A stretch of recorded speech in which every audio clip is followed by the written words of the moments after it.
Welcome back. If you're just joining us, you're watching the news at 10 live on Channels Television. A reminder of our top stories. President Muhammadu Buhari calls for urgent and decisive actions against the rising cases of violence against children as they celebrate another Children's Day. President of Senate Dr. Bukola Saraki visits children in Benue IDP camps with a promise to ensure that they go back to school soon. LGEA Central Primary School from Kwara State emerged winners of the 10th Channels International Kids Cup after defeating Baptist Primary School from Osun State. And North Korea leader Kim Jong-un ready to go ahead with a planned meeting between him and the US President Donald Trump.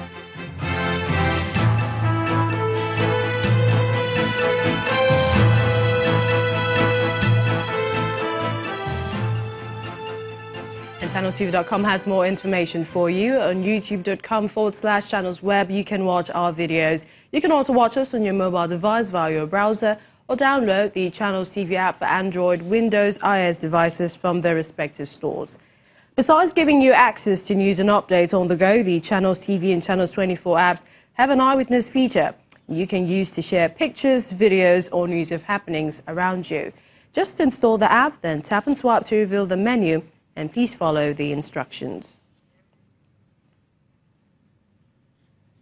Wives of the governors in the 36 states of the Federation have met with President Muhammadu Buhari, who is canvassing more moral and financial support for them. President Buhari received members of the Governors' Wives Forum at the State House on Saturday, with the wife of the President, Mrs. Aisha Buhari, in attendance. At the meeting is the wife of the President, Aisha Buhari. She welcomes the visitors and set the tone for the evening. Your Excellency, my sisters. The Governor's Wives comprise two groups. There is a Northern Governor's Wives Forum led by the wife of the Bauchi State Governor. She spoke about the efforts of the forum. Our slogan, Together in Unity for a Better Northern Nigeria, depicts our belief in strength when working with a common goal and the prospects of achieving success through this unity. Her counterpart from Imo State leads the Southern Governor's Wives Forum. Your Excellency, sir, we once again appreciate you for this unique privilege and humbly request that you help us galvanize moral and financial support towards the realization of our set goals so as to achieve Nigeria of our collective dream and aspirations. Some of the projects of the forum under the guidance of Mrs. Buhari were shown in a short video. President Buhari expressed happiness over the performance, saying their efforts have been felt among the populace. He points the forum towards the Central Bank and the Ministry of Agriculture for possible soft loans, while promising to speak with the state governors regarding the visitors' request for moral and financial support to carry out their activities. The next National Council of State, I think I will speak all to your husbands and tell them to give you more time and resources because you are doing a good job. The lower people in the society, I feel that the highest level are looking after them. They are concerned about their welfare, about the education of the children. Their health care, and that is why I think we feel that we are on firm ground, those of us that are in government. People are appreciating what you are doing. Your leadership should try and see the Governor of Central Bank. He has got a program where he can help ladies that are having small businesses. The women who expressed confidence in the president's leadership style presented him with plaques and gift. From the presidential villa, Ibrahim Adra, Channels Television News.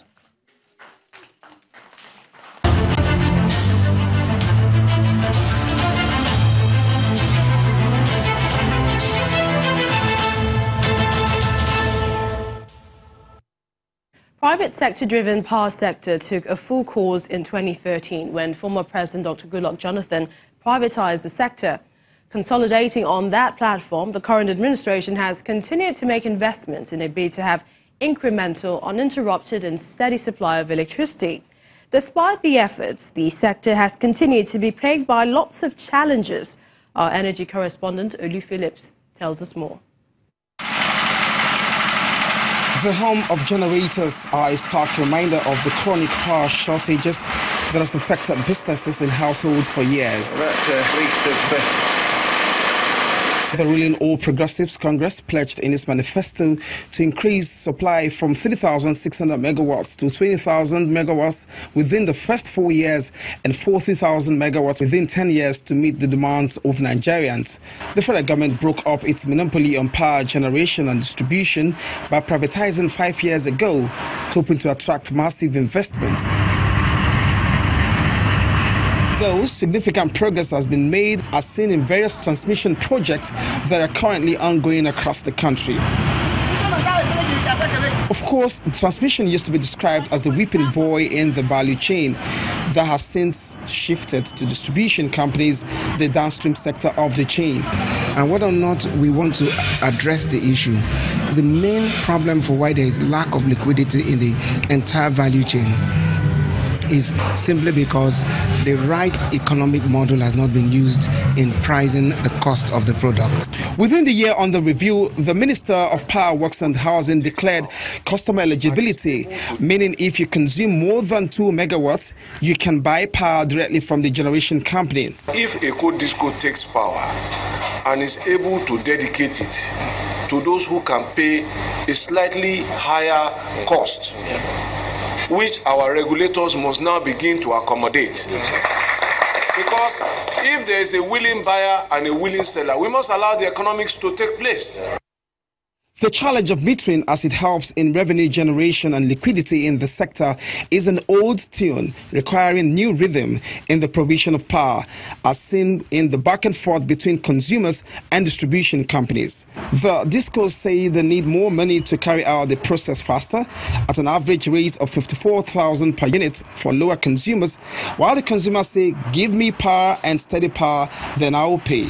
We need to introduce an hybrid retailing company that will catalyze the growth, and it will shape up the entire downstream inefficiency that we are talking of. Because the disco today, they are overwhelmed with the pressure. The pressure on them is too much. Recently, the Nigeria Electricity Regulation Commission approved the applications of 22 private firms to become meter providers in its new meter regulatory framework, the meter asset provider. However, will this intervention be met with the protracted story of finding monies that come from loans that require bankable guarantees, and guarantees that are elusive because creditors say they can't see a cost-reflective tariffs? 30% of the meters from that policy is to be sourced locally. Others will require forex, and at what rate to the dollar? Gas is still priced in dollars, and considering that the country has more gas-fired turbines for power generation, on whose balance sheet will all these costs sit? Meanwhile, metering in itself will not solve all the problems, judging by available statistics where there has been increased theft associated with those who have been metered. Olu Phillips, Channels Television News. Well, joining us for more is an energy consultant, Olabode Showomi, who is joining us from Abuja studios. Many thanks for joining us on the news at 10. Thank you. Thanks for having me. Let's start this way. What is power or electricity like in your area? Well, power in my area is probably like power in everybody's area. It's not perfect, and it's not 24 hours. So in simple terms, it's a reflection of the current state of power within the nation. Do you think that we have better power now than we did 3 years ago? Yes. I think first and fundamentally, we need to understand where we were so that we can appreciate where we are. In the first instance, between 1986 and 1999, there was no investment within the power sector. With 99 came in democracy and came in attempts to revolutionize things. And they came up with the concept, the very basis of the idea for privatizing the power sector. After Obasanjo, the privatization actually took place, and this current government is going on from there. In as much as there have been imperfections within all the ranges from 1999 to 2005 to the present day, it stands on record that today, Nigeria is the only privatized power sector in the whole of Africa. In point of fact, Saudi Arabia is thinking of privatizing its power sector, and at a conference recently this year, they made reference to Nigeria's privatization. So with respect to the imperfections, we still have a few things that one can look up to. However, the question is always, where is the power? But the truth be told, there are a myriad of issues, and it's not a one solution solves all.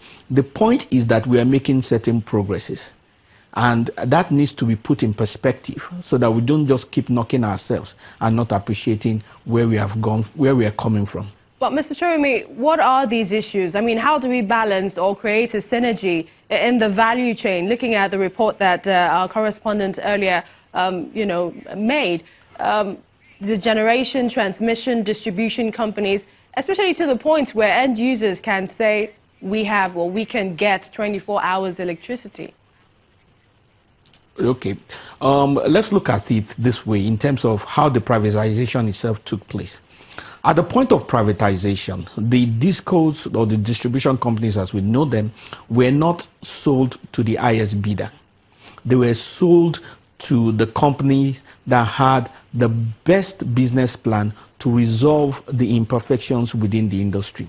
Those imperfections are summarized in what is called today the AT-C&C losses, meaning aggregate, technical, collection, and commercial losses. Again, it's aggregate, technical, collection, and commercial losses, the AT-C&C losses.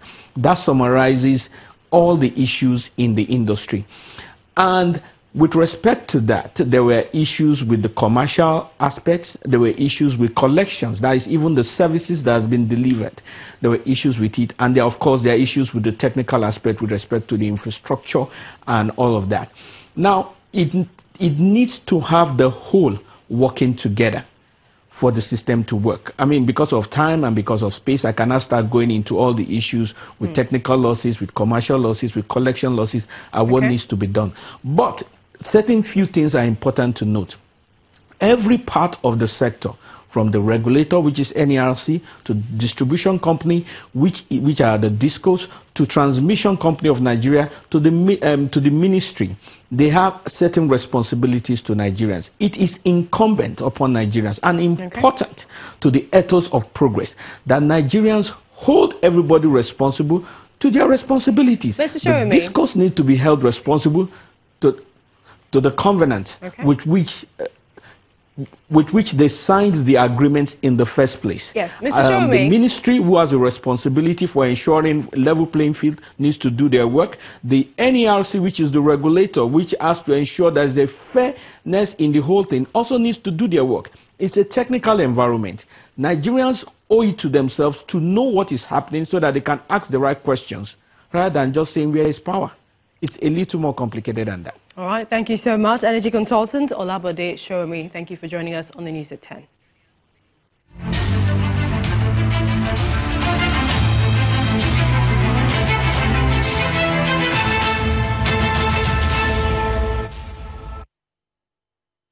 When the News at 10 returns, the opposition party, People's Democratic Party, asked President Muhammadu Buhari not to address Nigerians on Democracy Day. Please join us again.